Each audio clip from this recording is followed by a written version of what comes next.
Hi Nick, it's Thursday. Unless you've been hiding under a rock for the past month or simply been out of touch with any media source, the 22nd Winter Olympics are currently underway in Sochi, Russia. Undoubtedly, these Winter Games have been surrounded with more contention, more controversy than any other.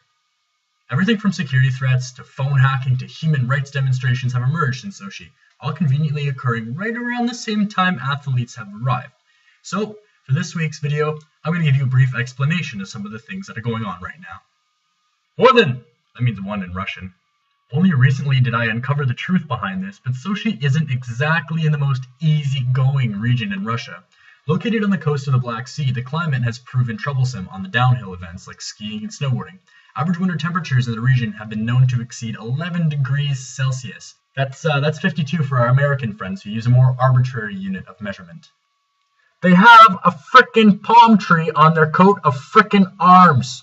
But other than climate, Sochi is located in the Caucasus, which has been a very turbulent area in the past, with notable conflicts in Chechnya and Dagestan. The feud between Islam and Russian Orthodoxy is a fervent one, leading the Russian government to beef up their security forces around the city in the event of terrorist activity. Already we've seen one plane hijacking out of Ukraine that was unsuccessful in attempting to divert their aircraft to Sochi. Scary, I know. That's two in Russian. Multiple guests, as well as news reporters covering the games in Sochi, have reported their mobile devices acting oddly. Most notably, a CBC correspondent was experiencing problems with her BlackBerry device in that it wasn't typing the characters she wanted. Thinking that it was a product malfunction, she just restarted it and set it aside. But moments after, she realized the phone was mysteriously typing by itself. No ghosts here, just Russian hackers. 3! I love dogs. I mean, what sane, contributing member of society dislikes them? Well, apparently residents of Sochi. An independent company was hired to eliminate the presence of at least 2,000 stray dogs in the streets of Sochi. What this entails is essentially extermination. Thankfully, volunteers, Olympians, and even a Russian billionaire by the name of Oleg Deripaska have since adopted and set up shelters for these poor guys. Good for them. Chatiri!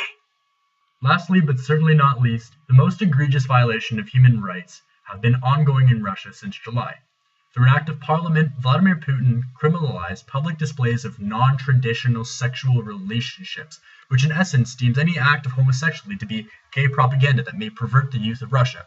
By demonstrating publicly any homosexual act, Putin rationalized youth become socialized to these behaviors and may eventually be lured into a lifestyle of gay crime.